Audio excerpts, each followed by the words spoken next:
So jumping right into this review, we finally have Android 12 beta on the Google Pixel 5a. I'll leave a link in the description, but the official release of Android 12 should be here soon. It's been fast and fluid for me with minimal UI bugs or issues. Again, the link will be in the description to opt into the beta if you're interested in joining that beta. I absolutely love the build of the Pixel 5a. It feels so solid in the hand and it's incredibly light compared to other devices I've been using lately. It's pretty refreshing. Of course, this is a Pixel, so we have to talk about those cameras.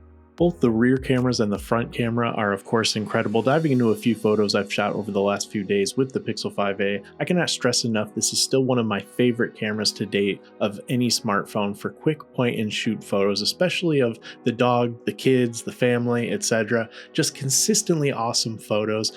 Absolutely love the portrait modes, and really, again, every photo that I've taken I've been incredibly happy with. It's just a quick point and shoot camera on a smartphone that you'll be incredibly happy with. And don't forget that this comes in at $449, so it's a really solid price for what you're getting from just a camera perspective alone. Now, speaking of the cameras and the, overheating issue that I talked about previously on Android 11, and this was an issue on the 5a for a lot of people, there's a lot of videos on this, I can still replicate the same, overheating issue, we'll call it, on Android 12. Again, I don't think this is a concern for really anyone, especially average consumers looking for just an excellent phone. This is not going to hinder you. The device itself is not actually overheating or getting too hot for me. I've had plenty of other phones get a lot hotter than this, but I just wanted to note that this overheating error is still happening on Android 12. Now, moving on to the fingerprint scanner on the back, ergonomically friendly and of course fast, fluid, and smooth consistently every time with every unlock. No issues whatsoever unlocking the Google Pixel 5a. Now, charging, battery life, we have to jump into that.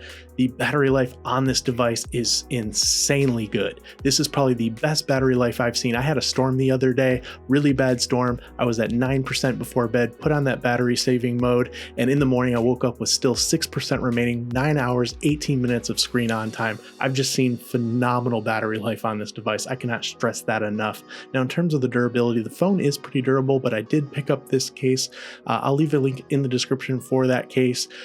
I wanted to add some additional protection here just because I've been on the go taking this phone everywhere with me. I threw a screen protector on there as well just to prevent any scratching.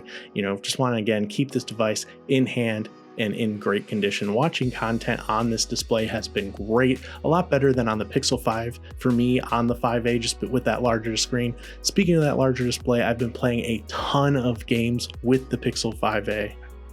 Call of Duty has been a game that I've probably spent the most time on the Pixel 5a the last few days. For a device again starting at just $449, this is handling this game as well as many others very well. Performance has not only been consistent for me, but honestly, super smooth playing games like this, multitasking, handling my heavy workload throughout the work week, and with the incredible battery life to back the performance of the Pixel 5a, my mind's just blown on how Google has again delivered yet another solid everyday device for just $449.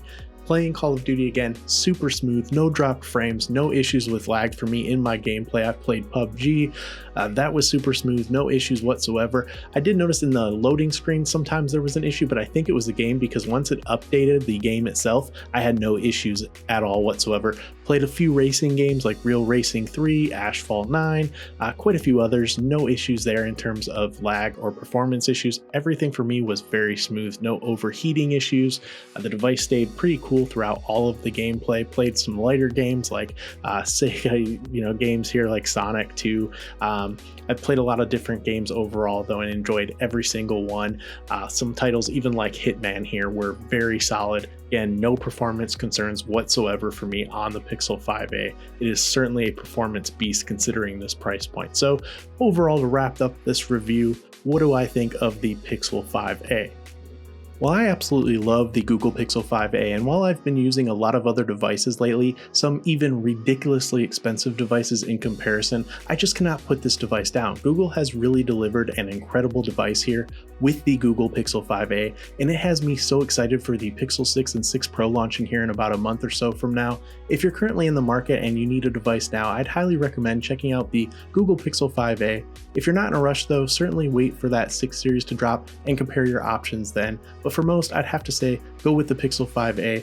It's probably the best one to get right now. Again, even with my folds, I can't seem to put the Pixel 5 down or take my SIM out of it. I've been very happy with the Pixel 5a day to day. Let me know your thoughts though in the comments down below. Thank you for watching, take care, and stay safe.